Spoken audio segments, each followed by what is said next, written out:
Are you concerned about sending your child back into the classroom during the COVID-19 pandemic? Yep, so am I. And so today I will be offering you 10 tips to consider as you prepare to send your child back to school during the COVID-19 pandemic.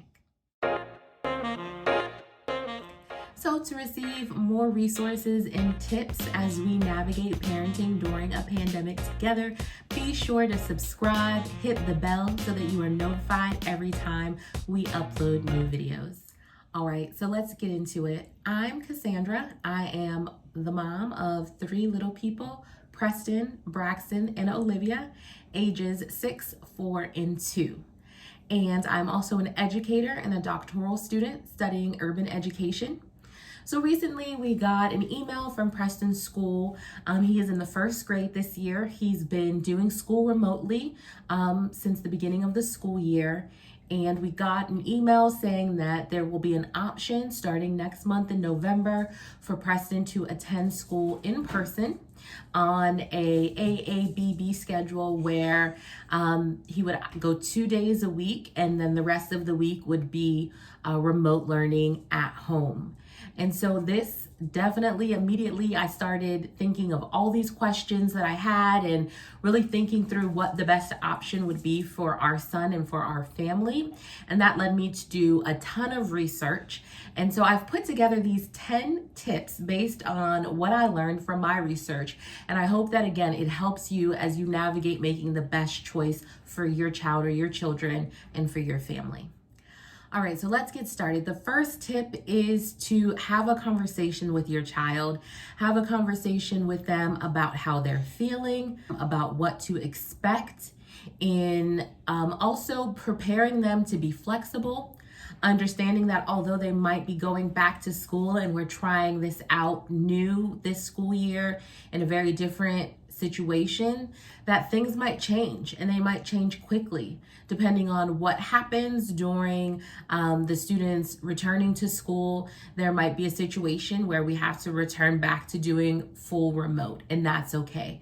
So kind of setting those expectations and preparing your child for what might happen, all of the different scenarios, and doing that in the way that doesn't make them feel anxious, but hopefully in a way that makes them feel prepared and informed. And even if you have a child that's in kindergarten, I know that our kids know what's going on. They know that we're living through a pandemic. They see the changes. And so just being really open and honest with them and engaging with them and understanding how they're feeling is going to be a really important part in preparing your child and just your whole family for what it's going to look like for your child to return to school this year. The next tip I have is just to review proper mask wearing techniques with your child, as well as hand washing and hand sanitizing practices. If you have a younger child, this might be showing them a picture of what not proper mask wearing looks like. So we've seen it with the mask under your nose, just all of the different ways that are incorrect, and really reminding your child how they should be wearing their mask. Most cases, your child is going to be required to keep their mask on all day while they're in school. So that's going to be really important. Also, you want to talk with your child about washing their hands, the length of time that they're washing. Washing our hands is always a better option than hand sanitizer. However, if you are using hand sanitizer, make sure that it's staying on your hand for 20 seconds, that we're rubbing it in really good on the fronts and backs of our hands. The CDC website has some great resources on hand washing, hand sanitizing, and mask wearing. I would definitely recommend checking that out and reviewing that information with your child and reminding them why it is so important to follow these practices and reviewing that with them. It also might be a good idea to make sure that they have a mask that fits well and that they have a few masks that are in rotation and that you're frequently washing the mask if you are using the washable, reusable type, or that they have extra disposable mask if you prefer that option. For smaller children, especially making sure that it is comfortable. I saw a resource that recommended possibly doing a mask that tied behind their head instead of going over their ears as being more effective for wearing for a longer period of time. So those all might be things that you consider, and even a process of how you're going to identify clean mask from dirty mask. One of the things that we do is we have a little mesh laundry bag in our van. And so I put the dirty mask in the laundry bag. A couple of times a week, wash the mask, and we cycle through the clean versus the dirty. And then we always have them on hand in the car. If you're sending your child to school, you might add a couple extra in the book bag just to make sure that they're prepared, that masks are properly labeled. So hopefully they're not taking the mask off and then ending up with a classmate's mask. So those are all like things that you want to be thinking about in terms of the reminding why it's so important that we're wearing our mask properly and that we are washing our hands. The third tip that I will offer is that you want to establish a good sleep routine. So I know I am probably not alone during the pandemic, especially right at the beginning when we were all quarantined at home. Sleep schedules kind of went out the door and we just went with whatever was working for our family at that time.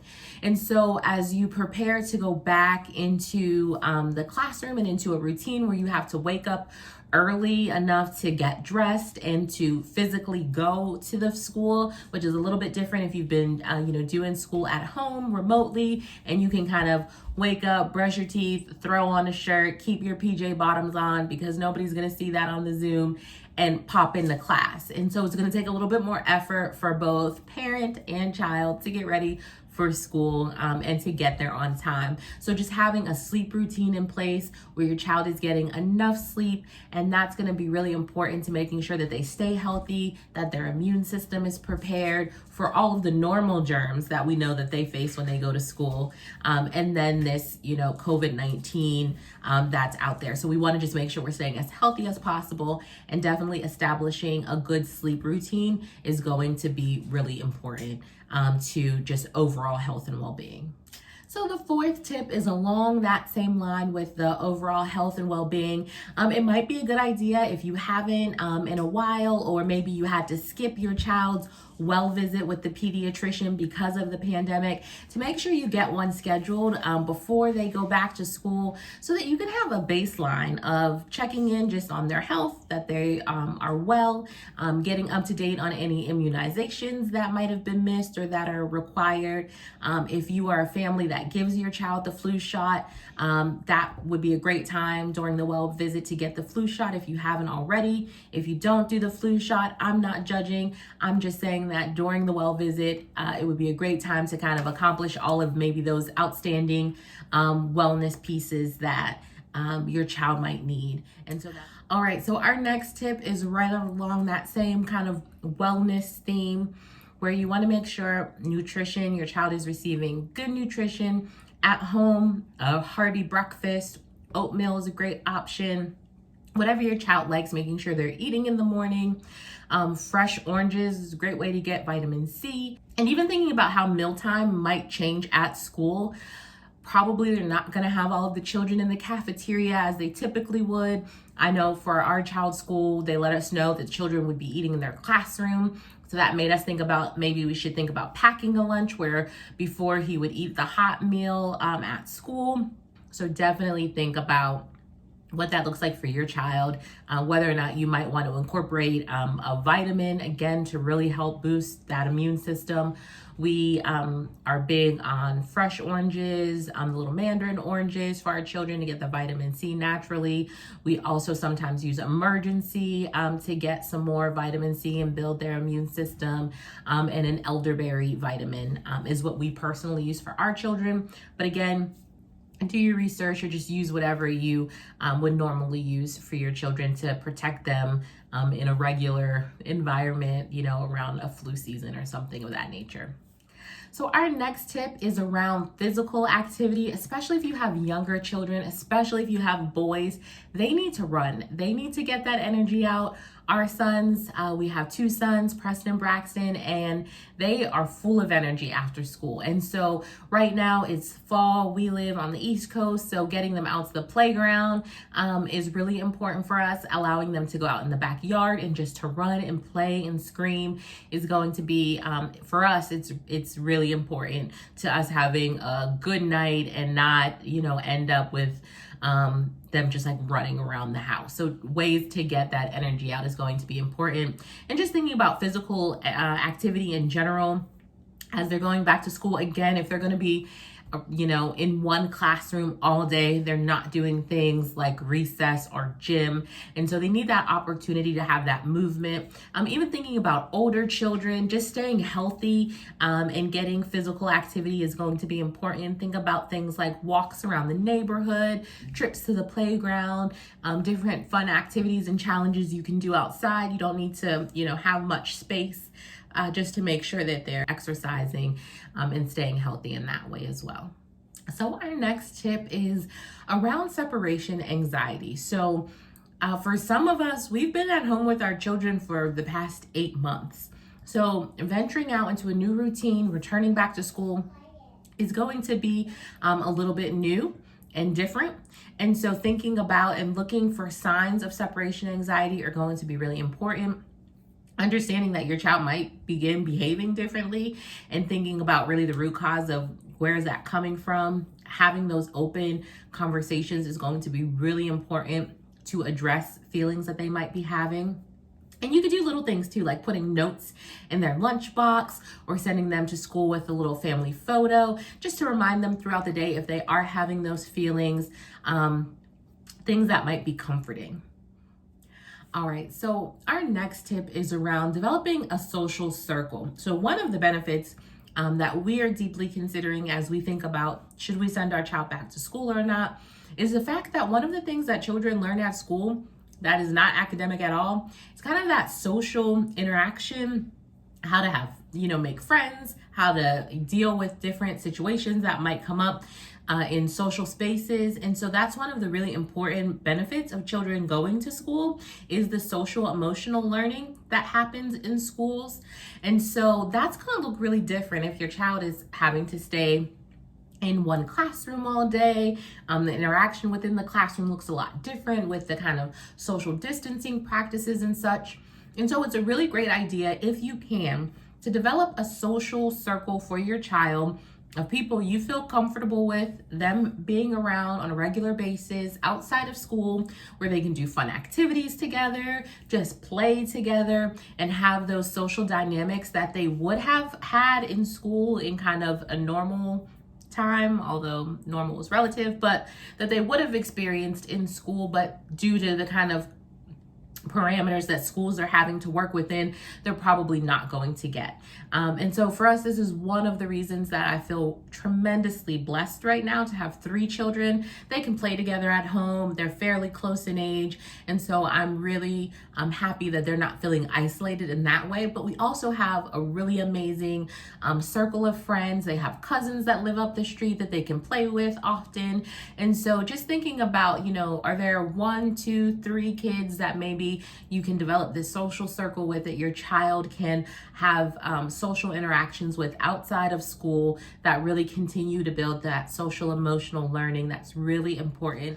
All right, so I don't want this video to be super long. We have 2 more tips to share. The first one of the last 2 tips, I guess this would be tip number 9, would be to have conversations and check-ins regularly with your child. So I know the first tip was to kind of talk with them about what to expect before going to school and kind of check in. And this one goes a little bit deeper, and having those conversations either at meal times or at bedtime are great times, especially if you have younger children, to continue to have those conversations, reflections. How was your day? Just checking in with how they're feeling. Also, if your family is like many families in this country right now that are having to talk with their child about death and grieving because you've lost someone due to COVID-19, it's really important to do emotional check-ins in that regard, and providing your children with things in their toolkit to deal with their emotions, whether that's simply reflecting, talking about it, keeping a journal. You're going to really want to make sure that you're paying attention to those emotions that your child might be experiencing. Just checking in and having regular conversations with your child, reflecting on their day, and addressing any issues that might come up with things related to either people that you love being sick, maybe reasons why you can't go visit grandma because they're now returned to school and we don't want to expose grandma to anything that you might bring home So, having those types of conversations so that they really understand what's happening and they don't feel at all penalized by anything that's happening, like not being able to visit elderly loved ones in person, things of that nature. And so, all right, and so the last tip is to create a routine.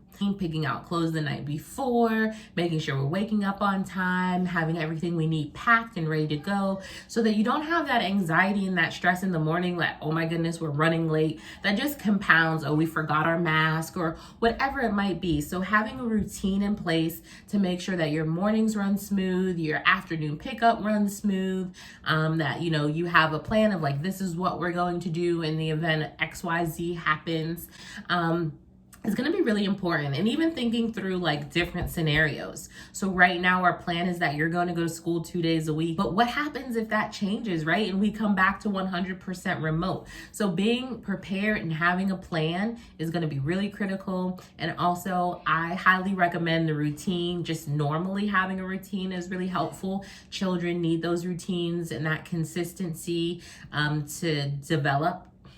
So I highly recommend routines in general, but definitely right now it's a critical time to really be thinking about what is our morning routine, what is our afternoon routine, what is our bedtime routine, and kind of just building those practices in to make the time feel less stressful, which is difficult some days. And some days aren't going to be perfect. Some days your routine is not going to go as planned, but just having something in place so that, more days than not, you have this consistent routine and you're following it and it's helping you and your child know what to expect and just position yourself for success in these very uncertain times. All right, so that was all 10 tips on things that you can be doing, ways that you might prepare to send your child back to school during COVID-19, during these unprecedented times that we're living through. We're truly living through history. And if nobody's told you today, you're doing amazing, mom, dad, auntie, grandma, whomever you are as an educational caregiver, you are amazing. You're doing the best that you can do. And that's all that anybody can ask.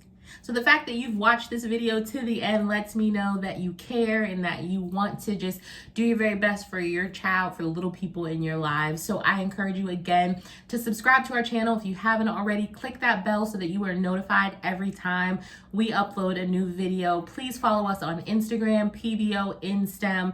I share lots of just daily tips and resources for your children, specifically in their STEM learning pathway, but also in regard to just parenting through a pandemic. How do we do that?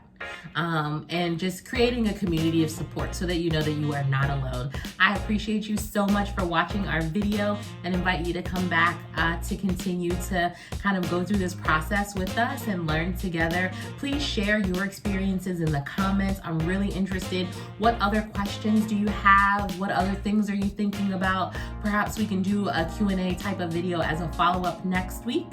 But until then, I hope that you have an amazing week. See you later.